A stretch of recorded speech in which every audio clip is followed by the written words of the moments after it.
अपने पराए। घर की लड़ाइयाँ कितनी भी हो, लेकिन ये भी सच है कि किसी पर कोई आपत्ति हो तो अपना ही परिवार साथ देता है। भैया, मेरे पीछे पुलिस लगी है, प्लीज मुझे बचा लो।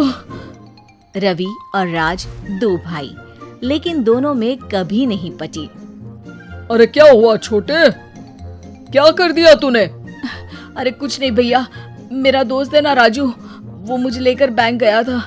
मुझे नहीं पता भैया कि वो वहाँ बैंक लूटने जा रहा है। मैं उसके साथ बैंक में घुसते ही सीसीटीवी कैमरे में दिख गया हूँ। अब पुलिस मुझे ढूंढ रही है भैया, मुझे बचा लो।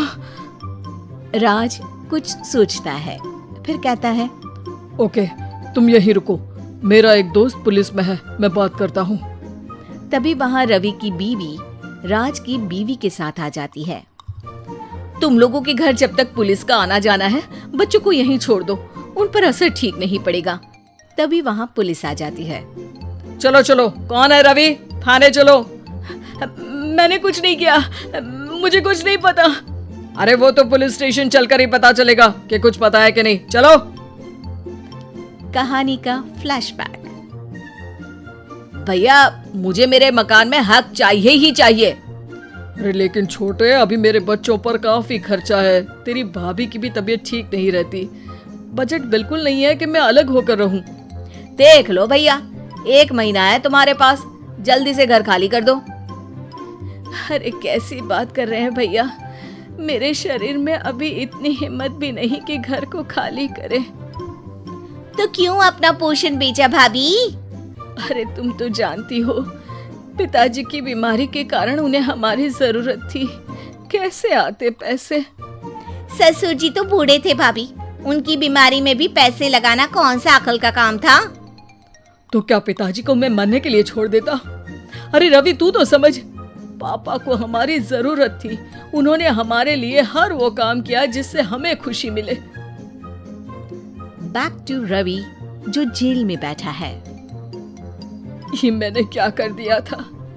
मैं ना पिता का हुआ ना ही भैया का, मेरे साथ जो हो रहा है ठीक ही हो रहा है। तभी वहाँ पुलिस वाला आता है। रवि, तुमसे कोई मिलने आया है। भाभी, आप यहाँ क्यों आई? पुलिस स्टेशन है ये भाभी। भैया, आपकी जगह मेरा भाई होता तो क्या मैं नहीं आती? अच्छा, ये खाना ले लीजिए, खा लीजिएगा। आपके भैया लगे हैं वकीलों और पुलिस वालों से बात करने में, डरने की कोई बात नहीं, जब आपने गुनाह किया ही नहीं तो सजा भी नहीं मिलेगी। रवि भाभी को देखकर रोने लगता है। घर में साक्षी चुपचाप बैठी होती है कि तभी सोनम कहती है, अरे साक्षी, क्या हुआ, परेशान क्यों हो रही हो? भाभी, अभी अभी पुलिस स्टेशन से खबर आई है, इन्हें बड़े जेल में शिफ्ट किया जा रहा है, मैं क्या करूंगी भाभी?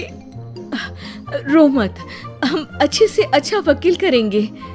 लेकिन उसमें तो बड़े पैसे लगेंगे दीदी, हम इतना पैसा कहाँ से लाएंगे? अरे क्यों, ये मकान है ना, और मेरे कुछ गहने भी है। साक्षी की आंखों में पानी आ जाता है। पर दीदी, ये तो आप और भैया की मेहनत की कमाई है।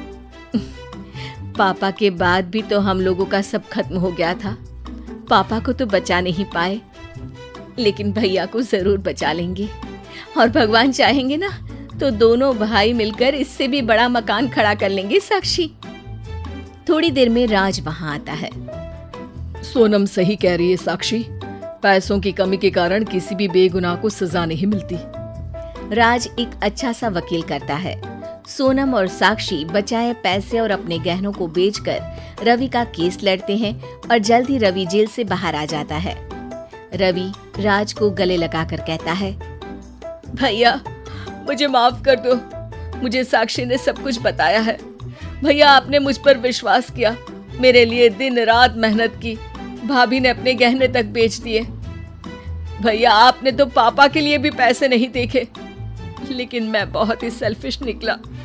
भैया, एक आखिरी बार मुझे माफ कर दो, मैं शर्मिंदा हूँ। अरे भाई, अपने तो अपने ही होते हैं, पापा ने हमारे लिए क्या नहीं किया, ये तुम्हें बताने की जरूरत नहीं है मुझे। और फिर तू तो मेरा भाई है। पैसे से बढ़कर रिश्ते होते हैं भाई।